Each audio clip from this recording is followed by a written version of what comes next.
why should we create value faster? In our previous videos I showed you the value stream and how it is compared to the lead time. So why should we then improve this lead time? When we look at this graph, we see here a graph which shows the benefits and the investments over the time. Normal companies today, or enterprise companies, they have usually 3 months release cycles. They have 4 release cycles every year.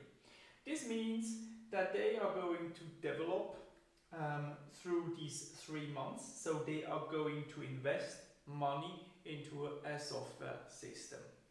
And as I told you in the previous video, value is only generated at the customer side, so when the feature is at the customer side. This means that during these 3 months no value is generated, and after these 3 months, when we are going to release this feature, then value is generated and then we can earn money for that. This means, for example, in this example, that we get a break even after roughly 5 months. So there we get the return on investment, and after that we get profit for this feature. So what happens when we are going to increase these release cycles?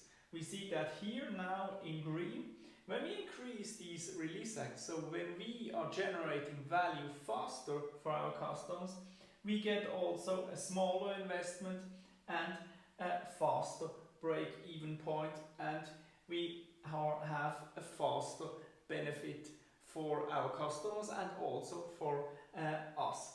This is why we should create value faster, because we have a faster break-even, so we get a faster return on investment for our business, and we also get by that happier clients because they get the features faster.